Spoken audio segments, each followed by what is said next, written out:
Hello there, guys. Welcome to Let's Talk Football. We are back from the international break, and there's a lot to be excited about. Premier League is back. We've had a fair few shocking results. There's been a lot of big changes from the top sides, the top six sides in the Premier League, and we'll be diving straight into it. Now, let's begin. The Liverpool Manchester United game. Liverpool have lost 4 games in a row, and that's actually really quite shocking considering the amount of money they've spent and how they were deemed favorites, title favorites from the start. They spent a combined close to £300 million on players like Alexander Isak, Florian Wirtz, Hugo Ekitike. Only Hugo Ekitike has seemed to be a bright, spark for them so far. He has performed decently, but Isak has not been up to speed. Florian Wirtz has not been up to speed, and of course, he's had so much backing from his bosses. Jurgen Klopp recently did an interview backing him, and Slot, and a lot of pundits and media alike in Germany issuing their support for Florian Wirtz. And so it just goes on to tell you that sometimes not all that actually really glitters is good, because I could remember at the start of the window when it felt like, oh, Florian Wirtz was going to Liverpool, and everybody was like, oh, fantastic player, very, very creative, he's going to tear up the league, Liverpool are going to go back to back, with Premier League title wins. And I've always felt like it was never always going to be easy, never going to be easy for this Liverpool team. I just felt like a lot of the top sides last season, they kind of like laid back too much, and that gave Liverpool a free run at the title, and I believe that that was not going to exist this season. I think Arsenal are the most strongest of all. They won away at Fulham. They have good squad quality depth, where they have players coming on from the bench that can impact their game, that might even actually really be starters for other top six sides. I'm telling you, Mikel Arteta has no excuse even now. And before we go on into the Arsenal game, I just want to say a fair few things about Manchester United and the Liverpool game. It's one of those games where you expect, of course, Manchester United will sit back, Liverpool will attack. Cody Gakpo hit the woodwork twice. It was chances after chances, and it felt like, oh, it was definitely not their day. And United is a team where, when their backs are against the wall and everybody is writing them off, and they go to these big games where it's more of like, we have nothing to lose, and they're just going to put in the performance of their lives. They're going to run even harder, they're going to press even faster, they're going to nick a couple of goals from probably maybe the couple of chances that they got, and they will just be clinical on their day. And it's just one of those situations that happened. Even seeing that Liverpool got back late into the game, you felt like, ooh, there's still time. Ooh, there's still time. Liverpool could really, really, really, really steal this. But just when you thought that probably maybe mentally Manchester United would be crashing out, they did not. And they found themselves back in the lead through a Harry Maguire header, from a kind of like set piece routine, corner routine, and then ball went back into the box from Maguire to head into the corner. And again, Harry Maguire, the hurricane of defenders, I would say, actually really coming out clutch for Manchester United so many times.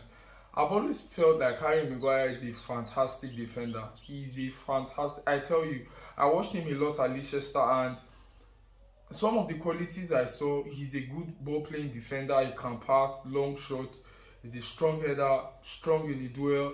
We win his area duels. We win ground duels for you, and he's just a top setter back. And even when he went to Manchester United earlier on, he was doing fantastic. And I felt like the pressure just kept on crumbling on, because Manchester United were in a bad phase. They were losing games, and it felt like the 80 million centre back was the centerpiece of the whole issue that they had of why they lost games.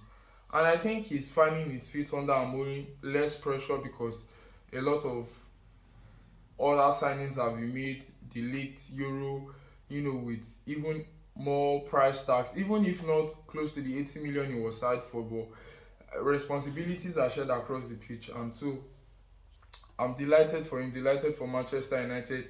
Of course, it will be good for the title race. For Chelsea, it was good we got a win over Nottingham Forest, 3-0 winners. Now, it was not actually really a question of our off the ball work, but it was more of like a question of how we played on the ball. And it was so poor because during the first half, we gave a lot of sloppy balls away. We were mistiming our passes, miscuing our clearances, and Forest just began to grow even more in the game. Grew even more in the game. They believed that they could hurt us on the break, on the counter, and they were just unlucky because they could not convert. They were not clinical enough. And this is where I feel like I have to give props to Maresca. And I know with the international break, a lot of people might be wondering, Caicedo is on the bench and there's no Enzo Fernandez, Estavio is on the bench. What's happening? How do we wake up? And again, he just went full throttle at the second half. I believe probably maybe they got a tongue lashing, and then it's three subs straight on McGill, Caicedo, and then we had somebody else have for Jamie Gittins. Yes, it was Jamie Gittins. And so those three are completely the dynamic of the game changed. We passed a lot faster, a lot quicker. We were able to exploit, spaces in behind, find those spaces in behind to hold them. Oh my God, McGill, that boy is a pressing machine. Changed the narrative of the game within just a minute when the second half began. He already won a corner, was already, a menace in their defense, causing problems, causing troubles, and his pressing was good. He allowed spacing behind for Joao Pedro to attack, and the goal just came. Pedro Neto, by word, that boy is an absolutely baller. Everybody, when they come up sometimes with their preferred lineup, starting lineup, sometimes especially with our fan base, you don't see Pedro Neto and you're like wondering what has this guy done. But his work ethic, his work rate is superb. You can't take that away. Created the first goal for Archie Ponko, has been fantastic. Young lad who has been fantastic. That goal will do a lot for his confidence. And then the free kick, wow. After the game, I think I saw a Reece James interview or a Neto interview where he said Reece James, told him where to put the ball. That says, of course, we make a move to his right and then he should put it back to his left, and then he's going to find it difficult to save. And that was exactly what they did. And it's just the details. The details, they tell you how much they matter in football. And then 2-0 cruise control. Eventually, we got the third goal, Reece James from our set piece. Bernardo Cueva, our set piece coach, I must say, has been very, very impressive. We look a whole lot threatening during the set piece this season. And so we find ourselves now in fifth, 5 points off top Arsenal, who are 5 points ahead of us in first. And I feel like the league is everything to play for. There are no easy games, there are no easy rides. Arsenal will be dropping points for me, that's for sure. Might not be now, but probably later on. So the league is open for anybody to attack. And it was a good win from Arsenal again on the road away to Fulham, where they had not won in, I think, 3 consecutive seasons. And to just break the dog and go away to Fulham and to win. And it's a London derby. Just goes on to tell you that mentally these guys actually really believe this could be their year. And so you just never can tell. City has been brilliant so far. Looks like they've been back to their best. Haaland has been superb.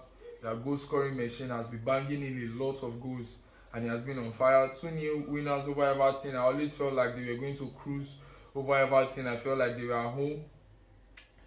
They were always going to win at the end of the day because they pose so much quality and so much threat as compared to Everton. And Spurs again are Spursy. I knew with the whole Spurs are back, Thomas Frank. I absolutely rate Thomas Frank as a coach. I feel like Thomas Frank is a brilliant coach, fantastic manager, man manager and everything. But I just feel like Spurs necessarily really do not have the grit or the edge to kind of like pose a threat to the other top six sides, the Chelseas, the Liverpool, the Arsenals, the Cities. They pose far more quality and threat as compared to Spurs. And then they lost to Unai Emery's Aston Villa, who, they started the season so poor, but looks like they are finding their feet.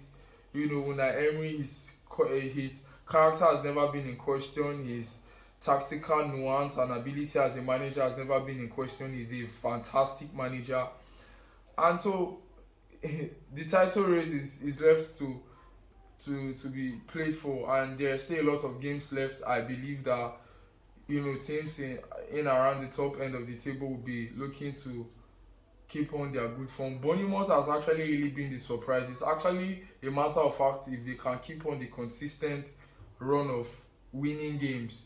That's I know they don't play European football, and probably maybe they have that leverage to themselves as compared to the other sides. But again, it poises down to consistency and quality. When the league is getting even more feisty and tougher, December, January, February, can they hold on? Can they actually hang on and show their quality? Their manager Iraola is a very good coach. I love him. Fantastic manager.